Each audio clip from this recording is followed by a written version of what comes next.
Hello, everyone, and welcome to the Ocean County Historical Society's temporarily virtual speaker series. As our regulars know, we usually host these at our museum in Toms River, New Jersey, but due to the pandemic, we are now online. Thank you all so much for joining us today. My name is Melissa Ziobro, and I am a trustee of the Historical Society. I am hosting these online talks on behalf of our president, Mr. Brian Bavasso, who usually hosts when we are in person. As always, thank you, Brian, for all the work you do on the Society's behalf. We are an all-volunteer historical society, and Brian just works so hard. He spends more time on Historical Society business than some people I know do at their full-time jobs. So we just want him to know how much we appreciate him and for you all to know how much work he does.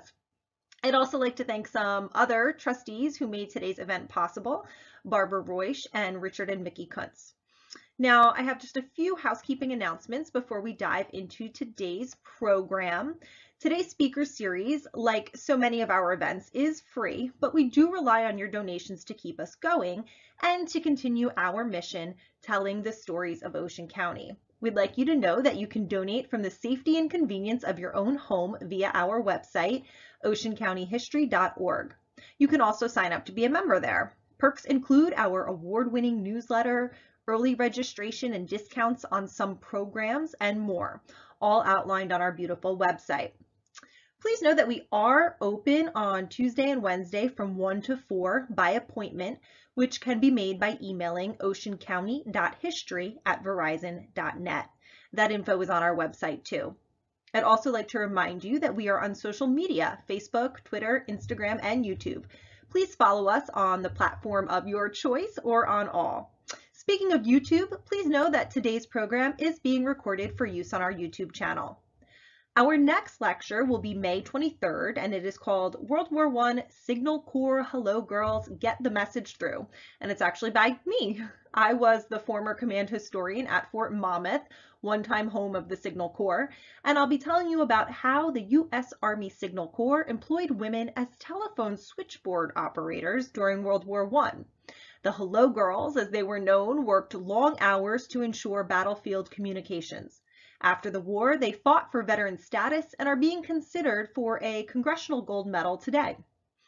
And last announcement, the Ocean County Historical Society will be partnering with the Toms River South History Club to hold our 34th annual Antiques, Crafts, and Collectibles Fair in the Toms River High School South Cafetorium located on Hooper Avenue in Toms River. This two-day fair will take place on Saturday, May 15th from 9 to 3 and Sunday, May 16th from 10 to 3. There will be over 50 tables of antiques, crafts, and collectibles, plus New Jersey history books, baked goods, local historical societies exhibits, local artist exhibits, history reenactors, classic car display, model railroad display, children's entertainment to include free balloon animals from Freckles the Clown, and much, much more. The program keeps growing, actually. So follow additional details on our website. With all that, on to today's event.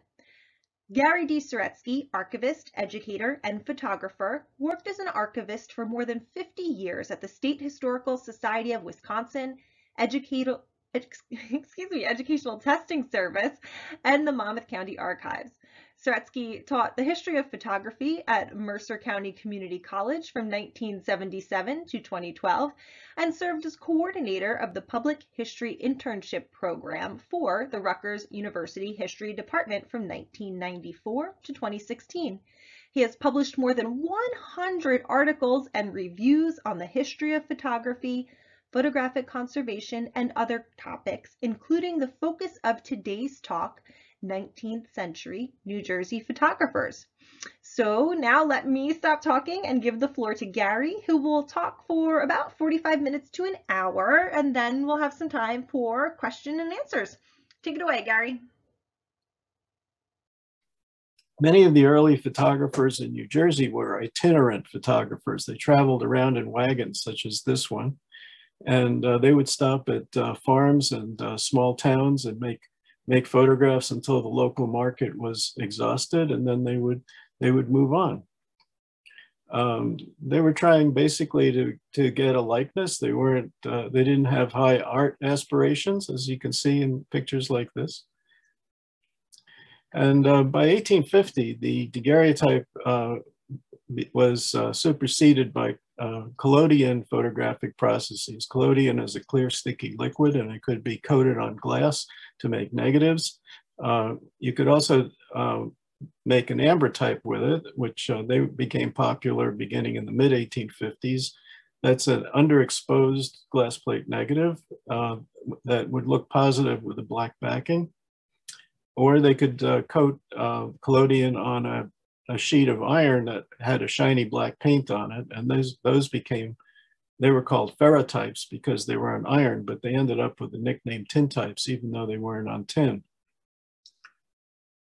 Here's an ambrotype. They were presented in the same types of cases as daguerreotypes, and in effect were a cheap knockoff of the daguerreotype, glass being a less expensive support than copper, so it was less expensive to produce, and this brought the prices down for photographs for the customers.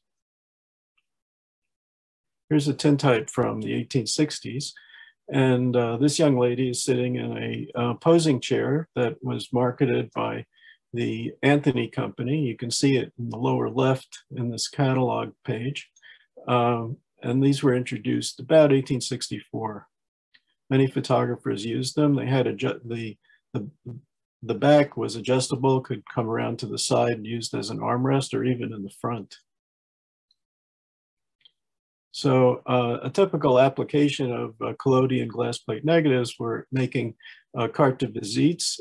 These were prints on very thin albumin paper, albumin coated paper, and then mounted on a card. And a typical camera that would be used would be one like this that had 4 lenses, and you could take 4 pictures simultaneously or take them one at a time. And with a sliding back, you could take 8 images on one glass plate and then print them all together and then cut them up and mount them separately as carte de visites. And then the carte de visites were typically put into albums, and many families would have family albums like this. They were introduced in 1860. This is the outside of that album. So the carte de visite became the most popular format for photographs in the 1860s and 70s, and they were 2.5 by 4 1/8 inches with minor variations. And then they were superseded by the cabinet card, introduced in the 1860s, but they became dominant by the 1880s and 1890s. And they were a larger format card photograph, 4 1/4 by 6 1/2. And then another popular format was the stereographic view, 2 images side by side, almost the same. And then when put into a viewer, they would look 3-dimensional. And this was in an age before photographs could be reproduced easily in magazines or books. And so people would collect photographs and look at them in their homes. So let's talk about some of the photographers who are active in New Jersey. These are some of the names that I think most people should know if they want to know something about New Jersey photographers of this era. Gustavus Pach and James Applegate both had Ocean County connections, so I'm going to come back to them later. Charlotte Pach was the first professional woman daguerreotypist, and she had a studio in Newark from 1848 to 1854. Her brother George was also a daguerreotypist and a camera manufacturer. He probably made the first camera in the United States when he was in New York, and may even have taken the first daguerreotype in the United States. So she came from a very interesting photographic family. She got married, and then she did less photography after she got married. Her married name was Day, and she pretty much stopped doing photography after the 1850s. Theodor Gubelmann was a German immigrant, like many other photographers in New Jersey in the 19th century, and he was active from the 1860s into the early 1900s. And he did both outdoor and portrait photography, extensive amount, as did, as did Guillermo Thorne, who was the major figure in Plainfield in the 19th century.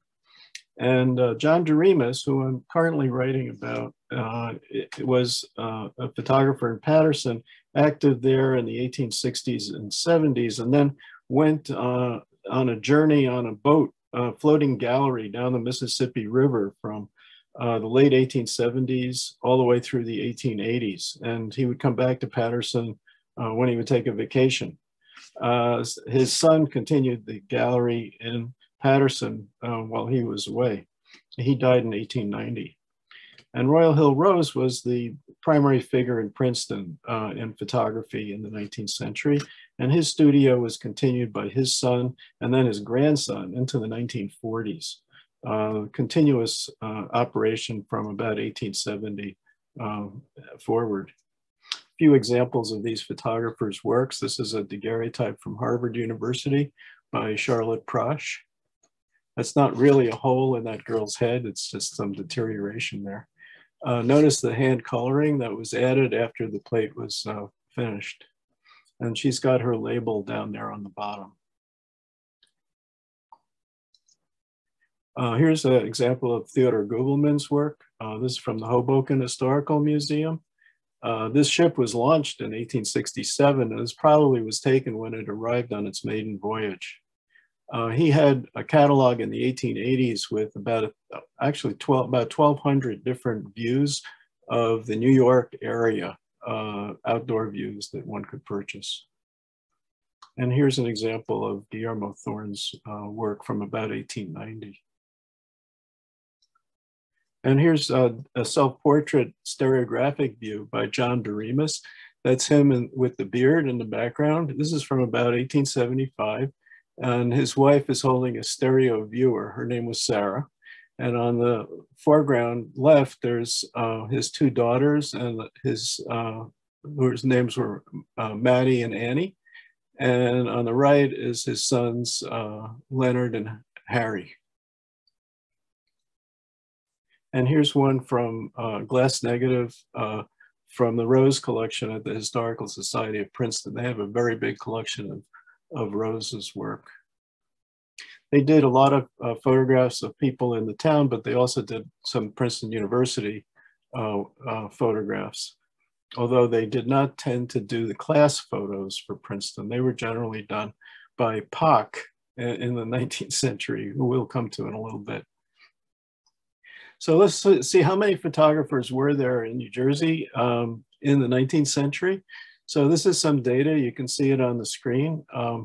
There were, in 1870, about 149 photographers in New Jersey, but only 2 in Ocean County. And that's because the population was low. We'll go into that detail a little bit more. So there were more photographers in the larger communities. So the biggest places in New Jersey were Newark and Jersey City, followed by Paterson, and then Camden, Trenton, and Hoboken, Elizabeth, and all the others were under 20,000, which today we would consider a small town.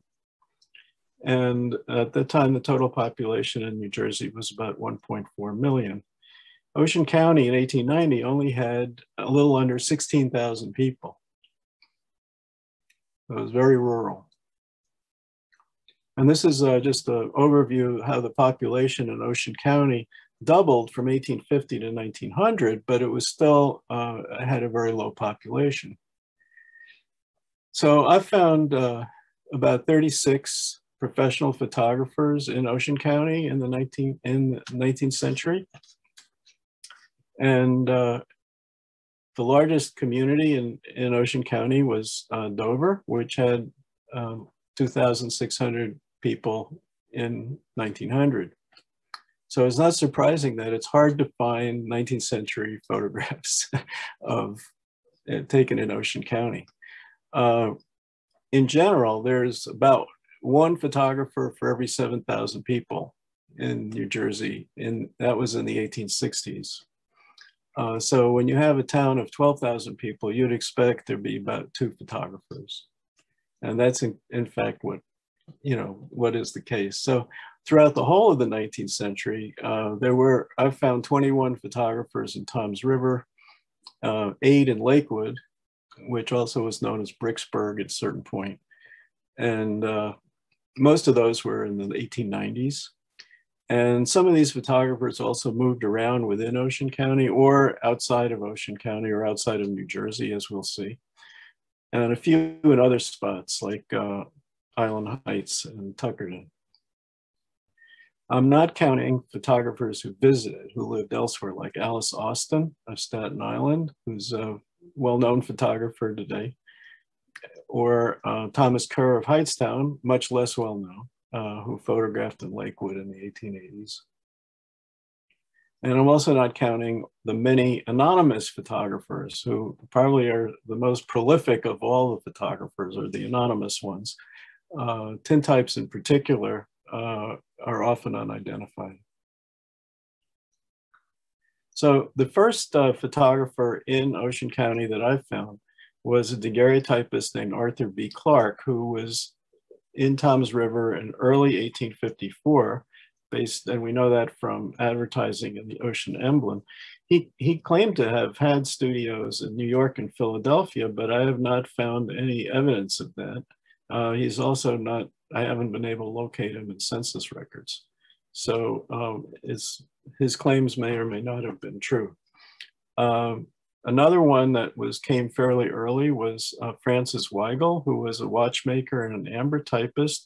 Many of these early photographers also had a second profession, and he might have continued longer, but he died at the age of 31.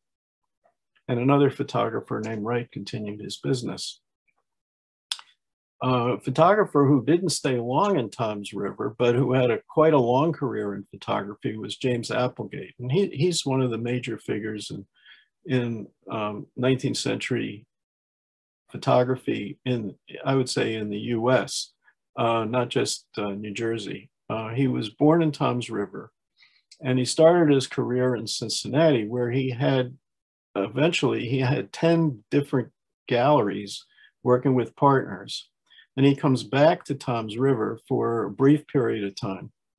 And then he goes to Mount Holly, and then he goes to Philadelphia, but he opens branches in Trenton and Atlantic City, and he continued being active into the early 1900s. So this is an example of a carte de visite from his Cincinnati period. And this is a map showing a few of his galleries. 5 of them, I think, are on this picture, maybe 4.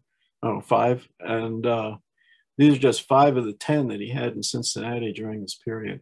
Photography was really booming during the Civil War. There was this huge demand for photographs for men who were going away to the war, or when their families wanted pictures of them, when they wanted pictures of their family to take with them. And there was a large demand for photography. And during the war, even just in New Jersey, 248 new galleries opened up. And there were hundreds of photographers working in New Jersey throughout the state during the Civil War years. Here's an ad when he comes back to Toms River, saying that he will make card photographs for these albums that I've just showed you, equal to any in New York. And here's one from his period in Mount Holly. This one has a revenue stamp. The federal government ran up a huge deficit during the Civil War, and to try to recoup their funds, they passed all kinds of extra taxes, and one of them was on photographs. So photographs that were up to 25 cents had a 2-cent stamp, 2-cent tax, which had to be shown that it was paid with a 2-cent stamp from 1864 to 1866. And then he moves to Philadelphia, where he has one of the biggest businesses, photography businesses in Philadelphia. And eventually he becomes a millionaire. These are some examples of carte de visites by Applegate in Philadelphia. But what he really is known for is tintypes. he's really the tintype king. He probably made more tintypes than any other photographer, of this era.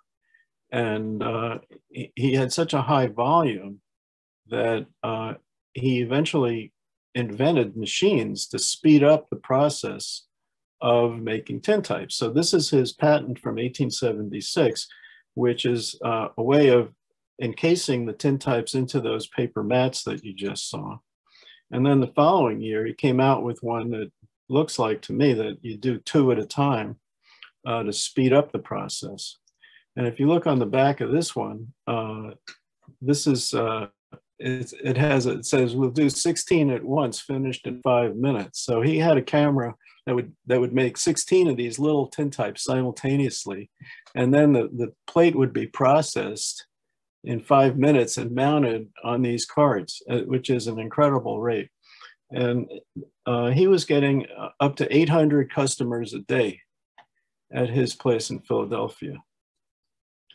Another invention, totally unrelated, is this carousel, this merry-go-round, which he installed at his branch gallery in Atlantic City.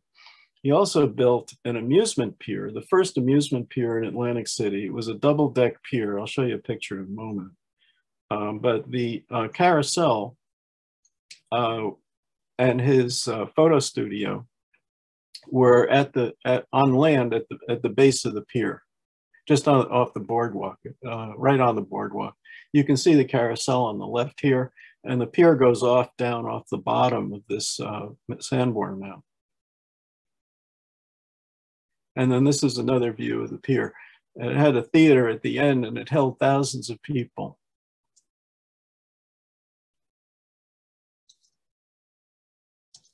Oh, running into a problem here. There we go. Okay, this is a view of the pier in the 1880s. You can see it's a double-decker. And these are tokens, that you would buy to gain admittance onto the pier. This is the back of those tokens. His Palace of Flying Animals was out there. There were all kinds of entertainments that were on the pier. This is an advertising card for the pier and for his portrait studio, where thousands go to rusticate and crowds rush into Applegate. And he sold this pier to somebody named Young, who then partnered with a McShay. But the photo studio remained at the base of the pier, and it was run by his son, Frank. These are a couple of tintypes from the Applegate studio in Atlantic City after he sold the pier. This is when it was Young and McShay's pier in the 1890s. And then Young bought out McShay, and this is then from Young's pier. Both tintypes. And here's a view of Young's pier in 1905, originally built by Applegate. You can see the scale is enormous here.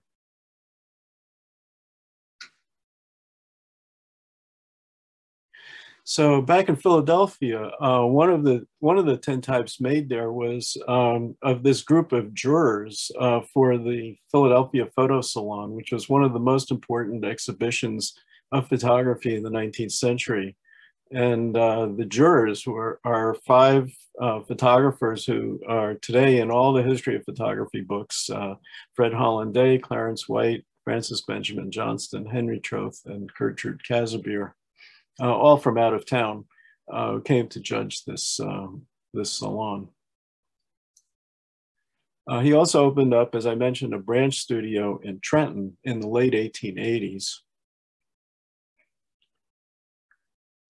So before I go on to Edward Blake, what happens with the Applegate, I'll just go back for a second, is that in January of 1892, there was a bust at his Philadelphia studio.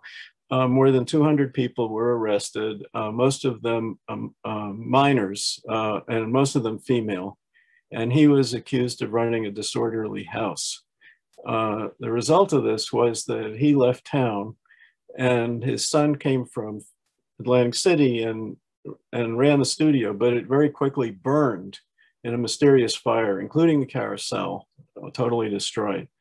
Applegate came back a year and a half later, started another studio in Philadelphia. His son refused to work with him, went back to Atlantic City. And he continued the studio in Philadelphia until the early 1900s, when he left and came to Trenton and ran a studio in Trenton, where he lived in the studio for a couple of years. In 1905, he left Trenton, disappeared. Nobody knows where he went. And then in 1911, he turned up as a vagrant in Los Angeles, having lost all of his money. About a dozen Pennsylvania congressmen put up a few dollars a piece to get him out of the workhouse in Los Angeles and pay his train fare back to the East. And he went and lived with his son, Frank, and his wife, who was still in New Jersey. They hadn't lived together in about 20 years, but he went back and he lived till he died in, when did he die? About 1916 in Hamilton. And his son Frank died 3 years later.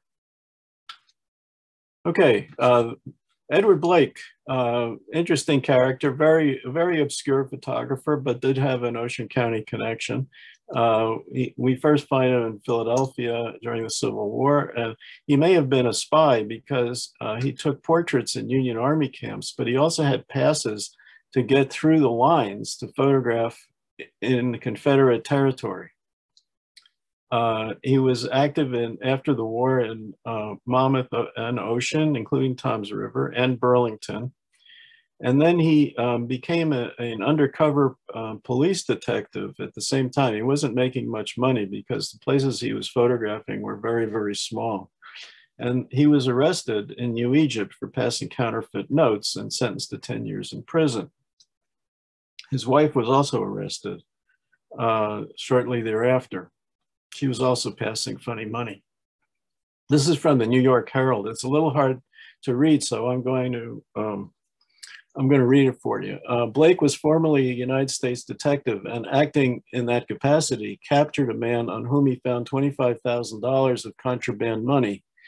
His avarice was excited, and allured by the large sum, he disavowed his allegiance to his whilom employer, and it is alleged commenced plying the nefarious trade of circulating the ill-gotten booty. Under the ostensible profession of photographer, he frequented public assemblies, but at a recent camp meeting, his credulity betrayed him. Detective Appleton, by false misrepresentations, insinuated himself into the confidence of Smith, who gave him a letter of introduction to Blake. Smith was a Confederate of Blake's who was helping him pass the money. Now, this $25,000 was in 25-cent notes. Back then, there was money. The money was worth more back then. So you had not just dollars like we have today in paper, but they had 25-cent paper currency. So he had a huge quantity of these notes that he had to get rid of, and eventually it caught up to him. What happened to him after he got out of jail, if he ever survived his term in prison, I have not been able to determine. So I mentioned that Gustavus Pach was one of the major figures. He was one of 5 brothers involved in photography beginning in the 1860s in Manhattan. And he and his brother, his older brother, Morris, came to Toms River in 1864, and they came back in 1874 and 75. So Gustavus was the founder of the firm, and he was active in Long Branch from 1866 to the early 1900s, and another Ocean County connection. He moves to live in Lakewood in 1896 and operates a studio there until his death in 1904. So he has a long career in photography, and he is known both for portrait work, extensive portrait work, but also he did a lot of stereographic views of especially Monmouth County, but also some other places, but mostly in Monmouth. So after beginning on as a partnership with his brother Morris, in 1871, they opened up a studio in New York with his two other brothers, Gotthelf, who was also known as Godfrey, and Oscar. I should have made a capital P there on Oscar. Oscar was primarily the business manager, and he only came into the picture after he finished service for the Germans in the Franco-Prussian War. And then he came to New York. But they were very, very successful. They got contracts from a lot of different Ivy League colleges and also West Point and some other places. And so they had lots of different branches, as you can see here on the screen. They had the contract for photographing the Princeton University classes for more than 50 years. This is Gustavus himself. This is from a book about the Pach firm, Those Innocent Years by George Moss and Karen Schnitzpan. One of the few books about 19th century photographer. Another one, there is a book about Thorne as well, but I think those are the only two right now. And here's an advertising card for the Pach brothers. And here's from a stereo view. This is from Moss and Schnitzpan's. No, this is from George Moss's book, Double Exposure 2, about stereographic views. But this shows this hotel at the shore, and in front of it, there's Pach's wagon. The reproduction quality isn't very good, but it's got their New York address, 858 Broadway on it. This is much clearer. This is from a book they produced with original albumin photographs mounted to a page called Views of Long Branch in 1868. And one of the views is Pach's gallery. And you can see there's a fellow with a large view camera there. And there's a frame next to the door with samples of their work. And that wagon, another wagon that you can see on the right-hand side there. So they would go around and photograph some of the houses of the wealthy people who had summer places at the shore. This is back of a carte de visite from about 1878, and it lists some of the branches in addition to New York. It mentions Long Branch and Ocean Grove as two of the branches that they had at the Jersey Shore. Here's an ad from the Daily Princetonian from 1898, which has a list of their prices.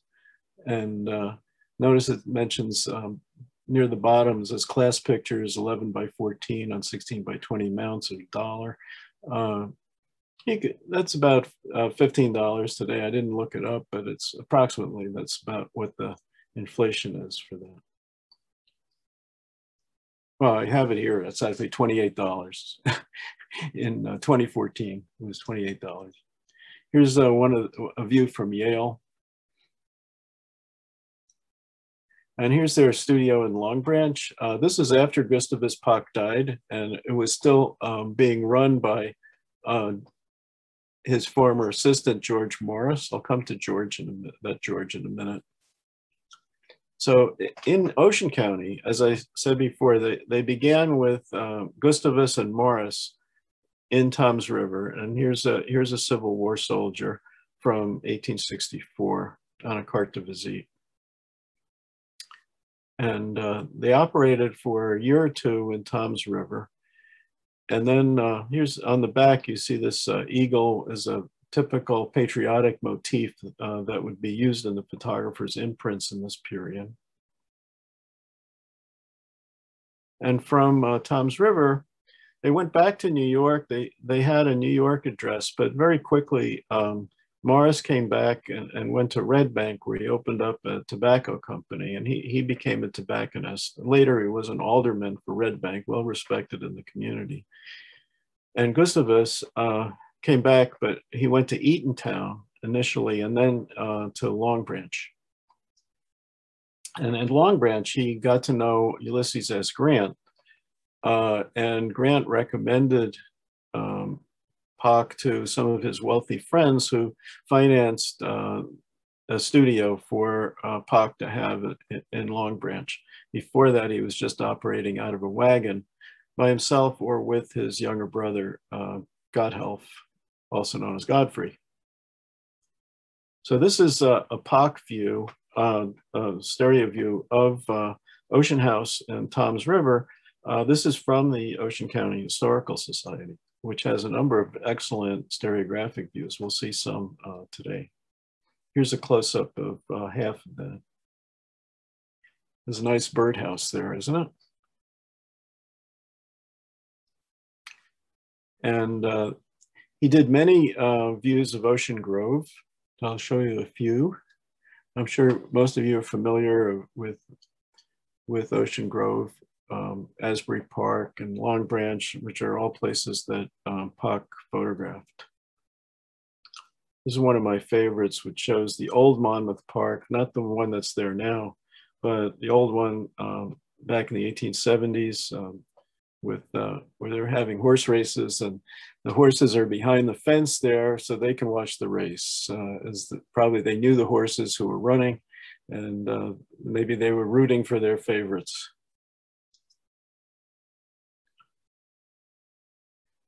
Photographs on the beach, one of many that he did of people on the beach. I think that when he knew that when he photographed large groups, he had a better chance of selling copies later, because people who were in the picture would want to get one.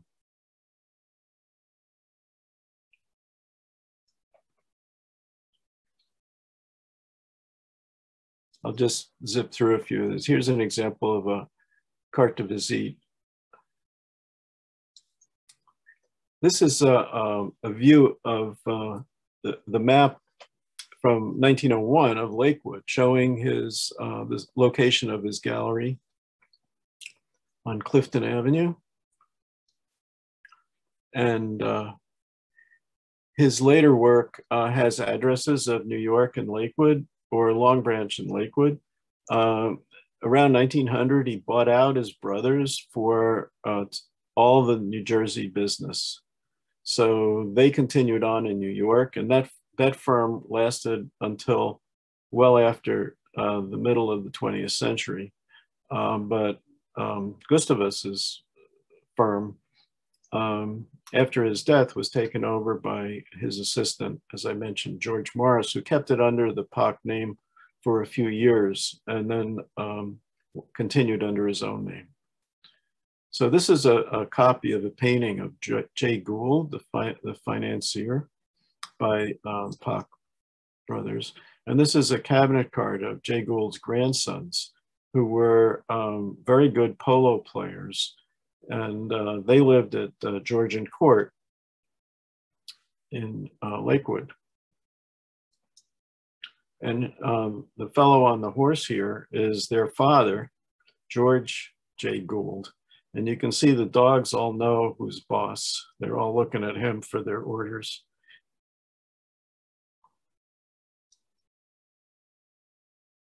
These are from negatives at the Monmouth County Historical Association, which has a large Pach collection. Here's Mrs. Gould's bedroom.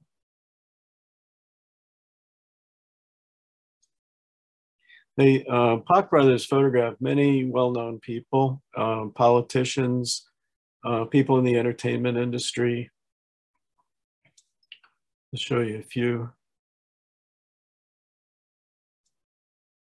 And just a little bit about George Morris. He was actually quite young when he started working with Pach. He was 17 or 18 years old.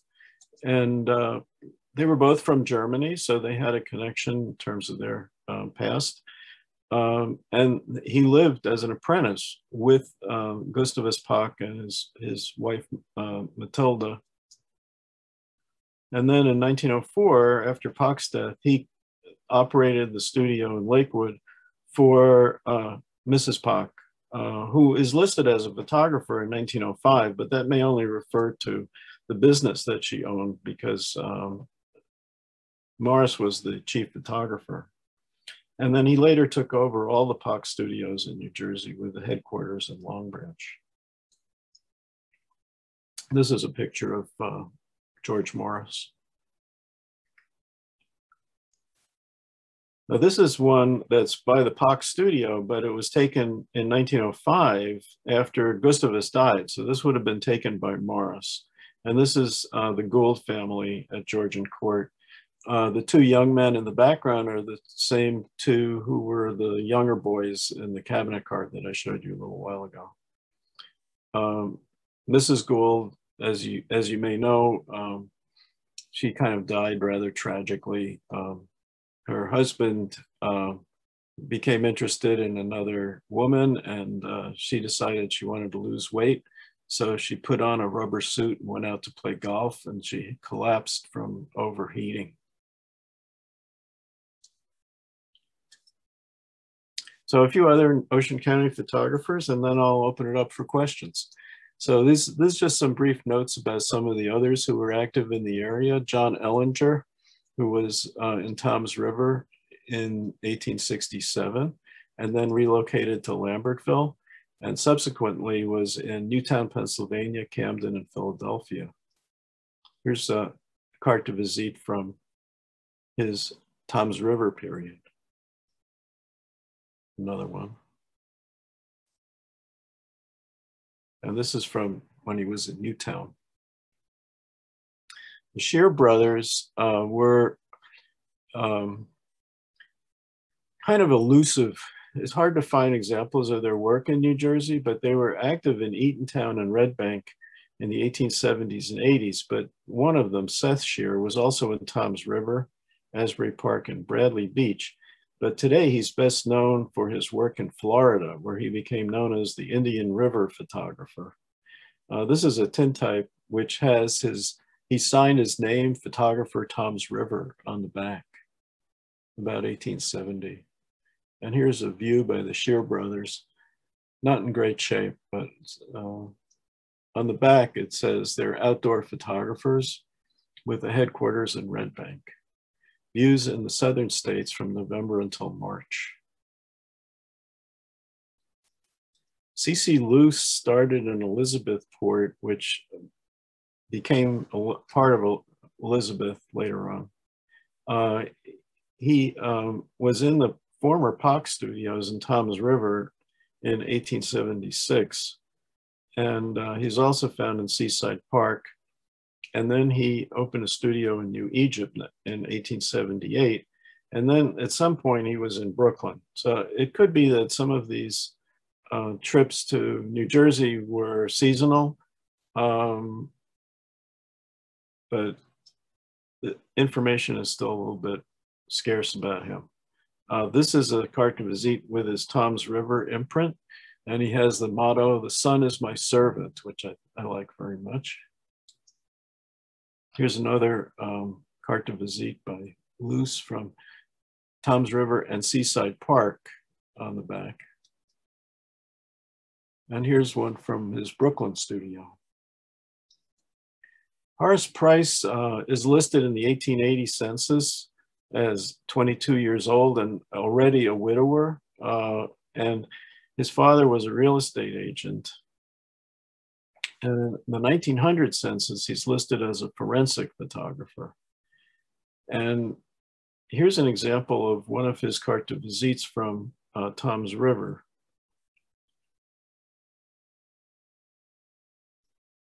And here's another one, which says on the back, Price's Gallery, but it says O.C. Bolton, photographer, Toms River. So when you see examples of Price's gallery, it may be by Price, but it may also be by Bolton. And Bolton's an interesting guy. He was from New England. Every census has a different state where he was born. Could be New Hampshire, Connecticut, or Massachusetts. He was a Berrien by 1849 in New Hampshire. He served in the Massachusetts infantry during the Civil War. And he was active in Millville and Vineland through the early 1900s. And in 1880, for a brief period of time, he was found in the census in Holyoke, Massachusetts. But in the early 1880s, he was in Toms River. And he died in Millville in 1923. This is Bolton as he looked in 1895. So here's a couple of cabinet cards from his studio. He had his own studio in Millville. But what we're more interested in is the work that he may have done for Price in the early 1880s. So at the Ocean County Historical Society, there is a number of stereographic views that are credited to Price. And they may very well be by Bolton, or at least some of them. This is the back of that view, and it's dated very faintly in pencil, February 16th, 1880. So I'll just flip through a few of these so you can see.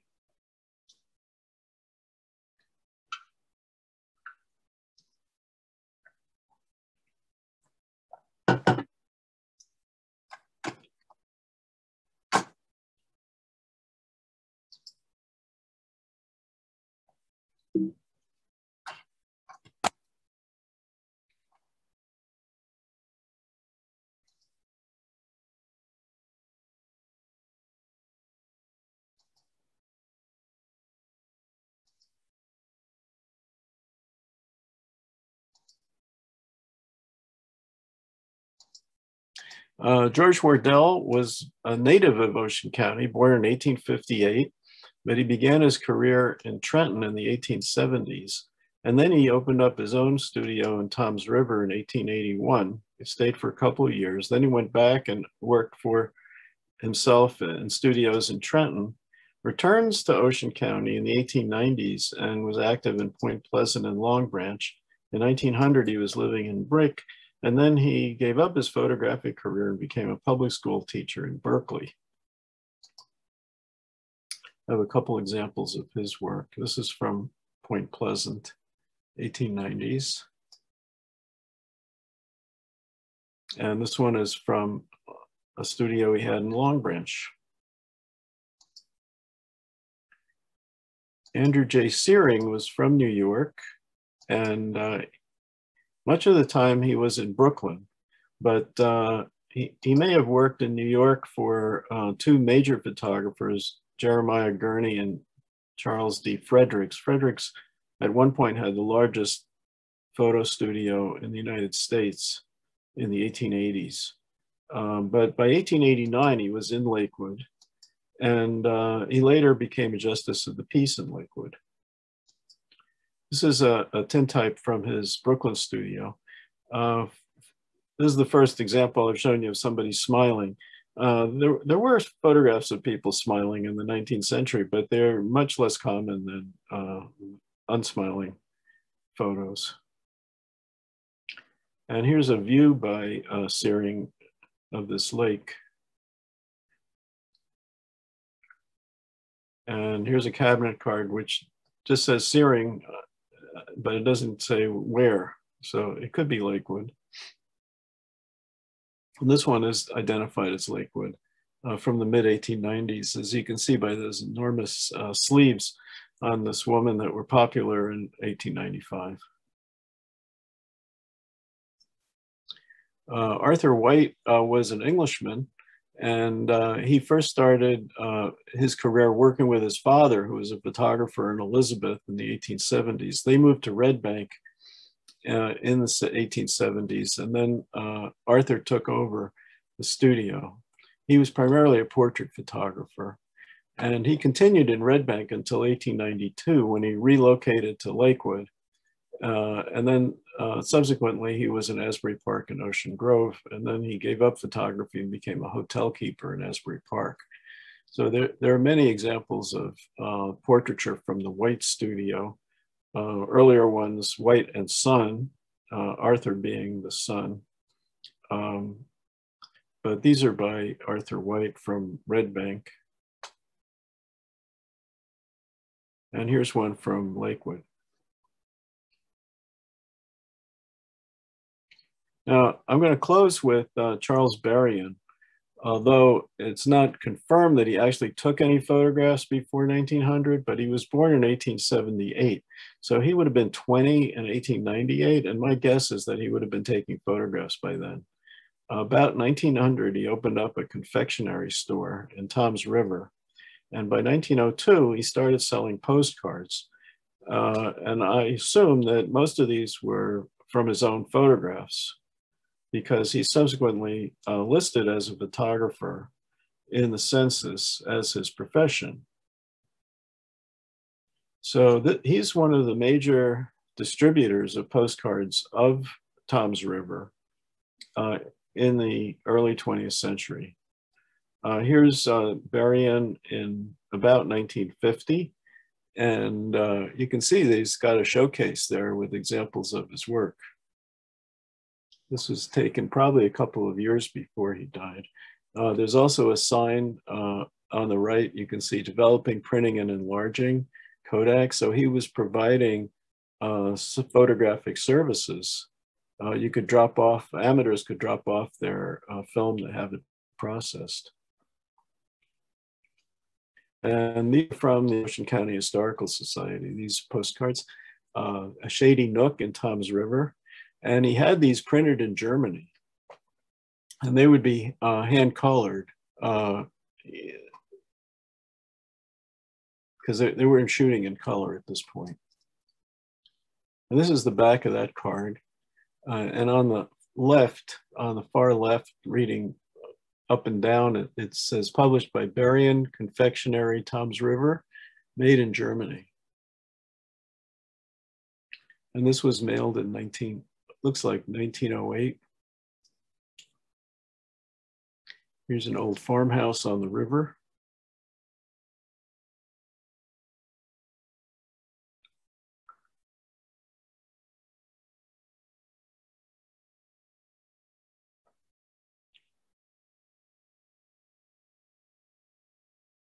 Picture postcards really only begin in the late 1890s because of change in the US Postal Service laws that allowed them. Before that, you could send postcards, but they were pre-printed and they didn't have any pictures on them, and you had to buy them from the post office.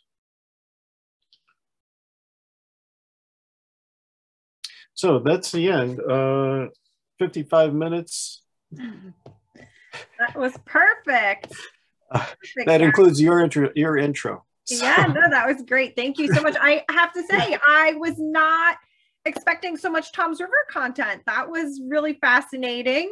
And I certainly wasn't expecting the scandalous, counterfeiting and House of Ill Repute thrown in there. So that being said, I will throw it open to questions from our audience. You should all have the ability to unmute yourselves, or if you'd prefer, you can type a question in the chat that's down at the bottom center of your screen. If you type a question in the chat, I will read it for Gary. So anybody want to kick us off? Gary, maybe while we're giving everybody a moment to find their unmute button or the chat box, I'll ask a question to get us started.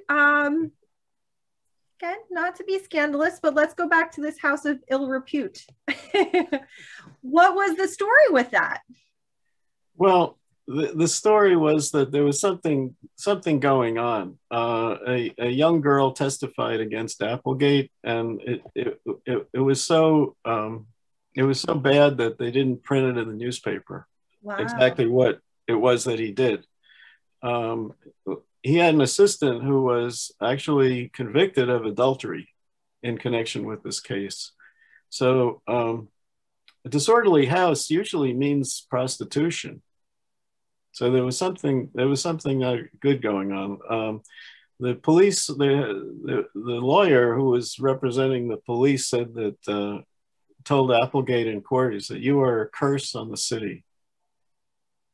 That is so interesting. Just think of the name being out there and the fact that all of his photos are still out there and we see them, and you would never know that this was behind. Right. Really. Yeah, that's one reason I find it fascinating to look into the biographies of these people, because we see these photos and, who took these pictures, and what were they like? What did they experience? Applegate, he had a lot of hard times in his life. I mean, after he was told he had to leave Philadelphia. One of his daughters, who was married, died of scarlet fever. And then her husband married her sister, but she died of smallpox a couple years later. So he lost both his daughters in the 1890s. And then he must have had some marital problems because his wife was living in Atlantic City and he was living in Philadelphia. And so I think he had a lot of issues. And then he lost all of his money. I mean, he was said to have been a millionaire, which was a lot of money back in around 1900, a lot more than $1 million is today. And he had lost it all. Nobody knows where it all went.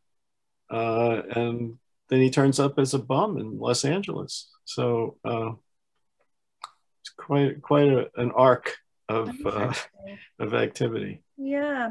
I have a question from Kathy in the chat box. She says, hi, did any of the photographers segue into postcards when they became a thing? I don't recognize the names of the usual real photo postcard creators. Thanks. Great program, Kathy. Actually, the only postcard photographer that I know of in Ocean County is Charles Berrien. So I'm not aware about the other ones doing postcards. Okay. Sorry. Anybody want to go ahead and unmute? I'll ask one more then, Gary, before we wrap it up, if nothing else shows up. Oh, here's one in the chat, actually. Okay. It seems to me, and this is from BC, it seems to me that stereo views show more places and events than CDV or cabinet card formats. Do you know why? This is from Breck Caro. Well, they did produce views in cabinet card and CDV formats. But stereos were very popular in the 19th century.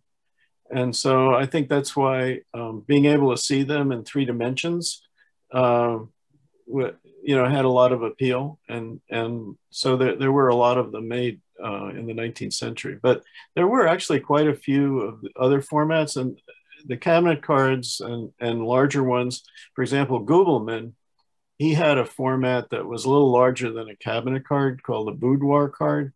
And a lot of his 1,000 views that I mentioned, they were sold in that format rather than in stereo. It's just very hard to find these things today. And there's millions and millions of stereos that are still around because a lot of them were produced in high quantities. And I don't think there were as many produced as CDVs and cabinet cards. So that gives the impression that, that they weren't used as much for that. Interesting. This one in the chat is from Nancy. Have you ever tried to identify the Civil War soldiers with Civil War Photo Sleuth website? I have not. I'm not a Civil War specialist. I know people are trying to do those things, and once in a while they work. I would say look at the ears if you can. That's usually the best way to see if it's the same person as somebody else. There's a lot of people who have similar faces, but the ears tend to be unique. Well, that's interesting. And just so you know, Gary, you have a lot of people saying thank you and great job in the chat. Here's a question from Mark, though. Any idea when Parlin in downtown Toms River started? I know they closed in the 60s or 70s. That's the 1960s or 70s. Yeah, I should have clarified that. Yes. No, my research pretty much stops at 1900, except if the photographers started before 1900, then I follow them into the 20th century. So I'm sorry, I don't know that either. Okay. Let's see. Okay, I think that I have,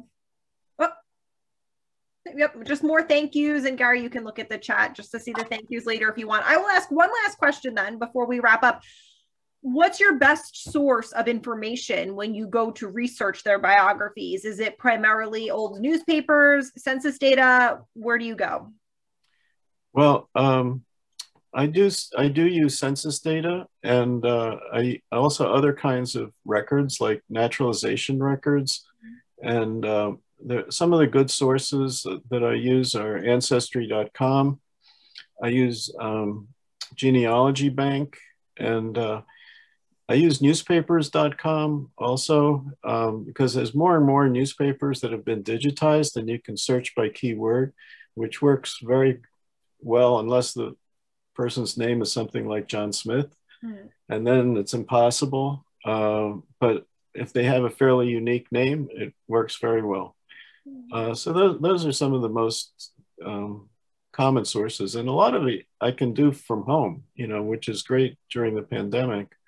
Whereas years ago, I would look at newspapers on microfilm and just keep going page by page looking for ads and things like that. And it was very, very tedious.